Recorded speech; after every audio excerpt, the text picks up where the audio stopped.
놀랍습니다. 와. 마치 과거에서 온 듯한 그런 느낌이 들어요. 과거를 따라하는 듯한 그런 느낌이 아니고요. 그냥 과거에 계신 분이 오신 것 같아요. 와, 나 진짜 놀랐어.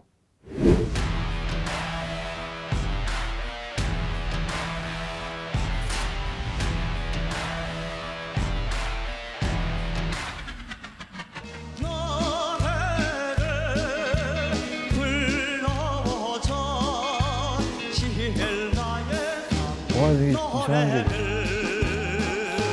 좋아요. 와, 이야. 이 조명섭 씨가 부른 신라의 달밤은요, 이 현인 선배님의 데뷔곡이었습니다. 1949년도에 가요계를 완전히 싹쓸이 했고요. 이듬해 6.25 전쟁이 발발하게 되죠. 당시에는 음반 생산 시설도 없었고요. 가수들의 활동 무대도 없었다고 보면 되죠. 시장 자체가 없었다라고 보시면 되는데요. 그런 시대적 배경을 아는 기성세대가 과거를 그리워하면서 그 시절에 유행했던 것을 다시 꺼내서 그 향수를 느끼게 만드는 그 가수, 바로 조명섭 씨라는 겁니다.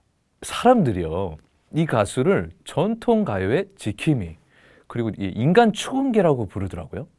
저는 한 그 정도 표현은 좀 약하지 않나 이런 생각이 듭니다. 그보다 더 고차원적인 표현을 사용하고 싶습니다.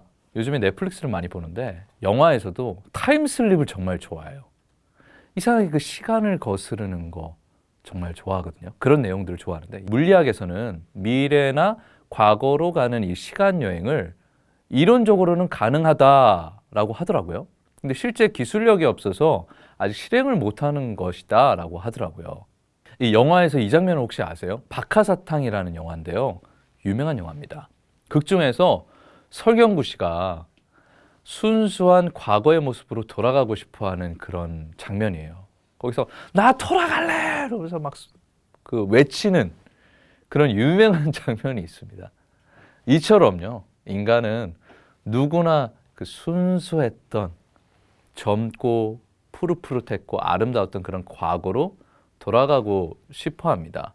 저도 그런 마음이 있는 것 같아요. 누군가는 이 삶의 지혜가 쌓이면 좋지 않냐, 뭐 그렇지 않냐라고 할 때도 있어요. 그래서 지금이 더 좋다, 지금이 더 흡족하다라고 하시는 분들도 계신데, 지금의 어떤 노하우가 많이 쌓였고 축적된 지금이 좋기도 합니다만은, 때로는 여러 가지를 다 몰랐던, 아무것도 몰랐던 그냥 투명했던 그때가 그립기도 해요.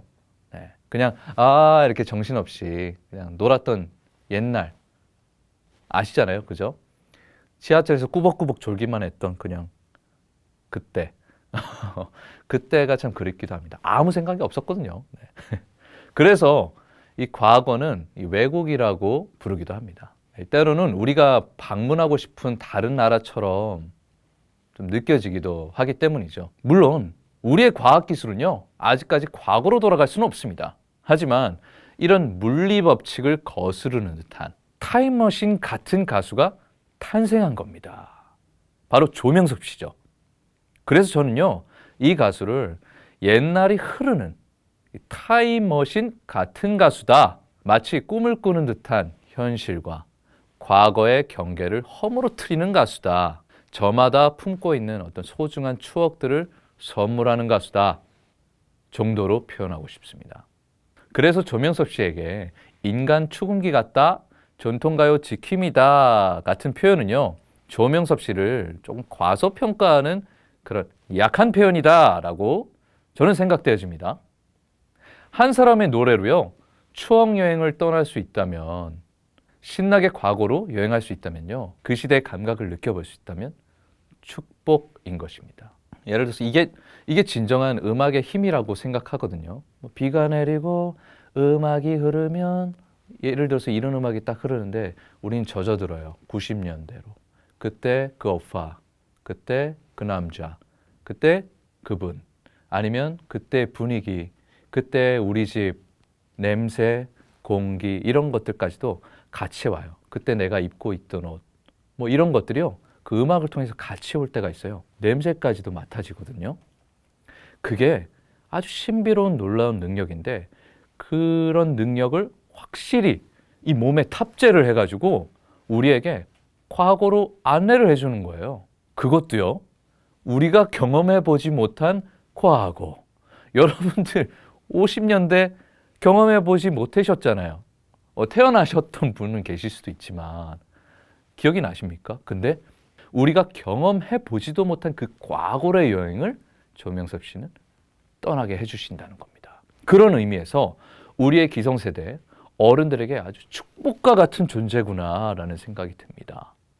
심지어요, 저희 같은, 그리고 저희 아랫세대, 젊은 세대들에게도요, 놀라운 영감을 줍니다. 생각보다 요즘 세대들이요, 요즘에 유행하는 것들만 좋아하는 것 같죠? 근데 이렇게 조명섭 씨처럼요, 아예 경험해보지 못한 20년대, 1900년대 이런 과거의 어떤 그런 것들을 좋아하는 젊은이들도 상당히 많습니다. 거기서 이 조명섭 씨가 안내해 준 세상이 있습니다. 이 현인 선생님이 살던 시대인데요. 현인 선생님은요, 50년대를 대표하는 가수였습니다. 여러분, 현인 선생님 노랫소리 한번 들어보셨어요? 그런데 저는 들을 기회가 잘 없었어요. 개그맨들이 그냥 하하하하하 이렇게 따라하는 것만 저는 이렇게 듣고 그런 분이 계셨구나 이렇게 생각했는데, 오히려 거꾸로 조명섭 씨 음악을 듣고 현인 선생님까지 넘어가더라고요. 그리고 요즘에는 참 유튜브가 좋잖아요. 그 과거의 여행을 또 시켜줍니다. 여러 가지 자료들이 있더라고요. 현인 선생님이 이렇게 부르셨고 이런 음악 활동을 하셨구나. 이런 것들을 좀 느낄 수 있었습니다.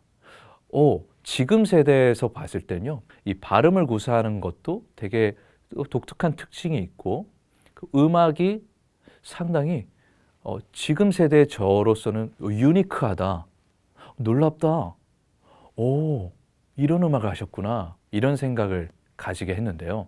조명섭 씨가 그 발음 구사력까지도 똑같이 고증을 해주시죠. 제가 이 가수를 처음 알게 된 것도요, 이 60대 후반의 어머님 덕분입니다. 이 노래를 꼭 들어봐라, 이 노래가 정말 좋다라고 하시면서 조명섭 씨의 신라의 달밤을 보내주셨어요. 가족들끼리 나들이 가던 길에 듣고 싶다고 하셔가지고요, 차에서 이 노래를 들려드렸습니다. 그리고요, 노래를 듣는 내내 고개를 이렇게 끄덕이시면서 그 음악을 느끼시더라고요. 그때 그렇구나, 이게 음악의 힘이구나. 제가 평생 음악을 한 그런 이유이기도 합니다. 이 시대를 초월해서 주는 그 힘, 공감력, 그리고 아름다움, 그런 것들을 조명섭 씨가 느끼게 해주셨다는 거예요. 그리고 다양성, 정말 음악이 다양했으면 좋겠습니다. 특히 우리나라가요, 뭔가 한 가지 장르가 유행을 한다고 치면 그곳에 딱 쏠린 문화, 제가 말씀드렸죠. 하지만 선진 문화일수록 더욱더 다양한 음악들을 펼칠 수 있는 장이 있고 그 시장이 있다고 말씀드렸죠. 예를 들어서 모차르트다, 그럼 모차르트만을 위한 팬들이 있고요. 트로트다, 트로트만을 위한 팬들. 그 트로트 안에서도 조명섭이다, 그럼 조명섭의 이 장르, 그 안에서의 시장, 그 다양한 음악들이 향유돼야 된다라고 보는데요. 그런 음악이 바로 탄생을 한 겁니다. 그래서 조명섭 씨를 막 검색하게 되고 빨려 들어가게 되더라고요. 그래서 보니까 조명섭 씨가 아주 어렸을 때 예능 프로에 나오는 게 있더라고요. 자, 여기서 더 궁금하시다면 2부를 기대해 주세요.